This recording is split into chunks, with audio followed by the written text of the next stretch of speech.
Wetutukidde ku kitebe ky'akakiiko k'ebyokulonda Entinda ng'ebyokwerinda binywezeddwa okulaba ng'omulimu gw'okusunsa ba Lord Mayor ne bakansala baabwe gugenda mu maaso awatali abataataaganya.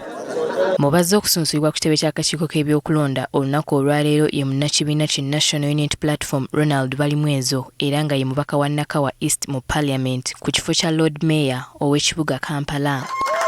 Ono atubuulidde ng'ensonga ya kasasiro asusse mu kibuga kw'essa n'emyala bwe biri ku mwanjo singa alondebwa.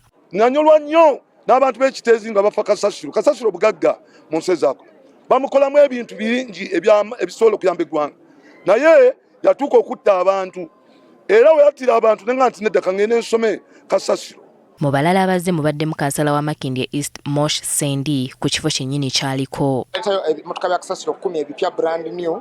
Era nga nabyo tubirobingidde mu kimu same council tuletayo ambulances empya brand new zo twagala nnyingiko ne batuwa ntono tukyababanja sente dazalagawa zekyendeeta isikulaba nga kikirira abantu baffe kubanga ffe abawangirira mu kibuga ffenna tuli ba hustlers nga twemisa gavumenti yaffe NRM tujasobola okukola binene ebintu byonna era nga gavumenti NRM yampadde flaga saze nze ndi unopposed era nsuubira kalutugenda kawangula kano. Akakiiko k'ebyokulonda olunaku lw'eggulo kavuddeyo ne kalabula abasunsuddwa obutakola nkuŋŋaana wabula kino waliwo abakiwakanyizza. Yes, there are official dates.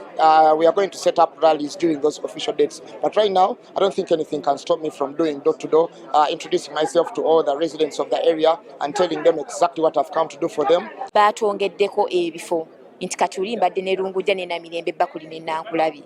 Weewaawo bajjeko Nankulabi naye ate bannyongedde Busega ne bannyongera Nateete n'Endeeba.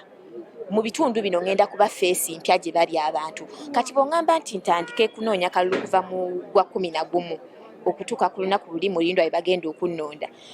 Nandirowoozeza nti si kya bwenkanya. Era wabaddewo okwemulugunya okuva mu bantu ab'enjawulo ku ngeri y'akakiiko k'ebyokulonda gye katambuzaamu emirimu gyako mu ngeri y'akasoobo. Bali sosilo emirimu gyaffe gifa ku ground abamu tuli bakozi obufiira olunaku ne bagateeka mawenkya tekimaking sense so tusaba bongere mu speed tebibadde very effective kyetuvudde tulwawo otherwise twandibadde twamaliriza naye ebintu byabwe tebibadde very effective machines tezaabadde nnungi. Bano akakiiko k'ebyokulonda kabaanukudde si byakupapira tekyagala kupapa kuba eteeka ligamba nti nga abantu abasunsulamu oba nga bamaze okubasunsulamu omulonzi yenna wa ddembe okujjaira akakiiko k'ebyokulonda ku office n'agamba njagala kulaba empapula gundi ze yaleeta.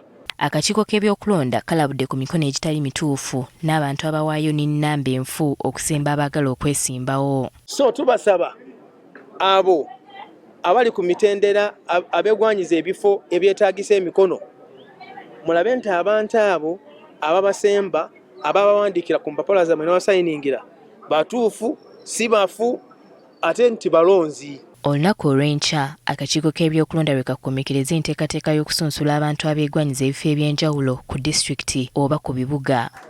Winnie Tesana Kayinja agafeeyo ku Spark TV.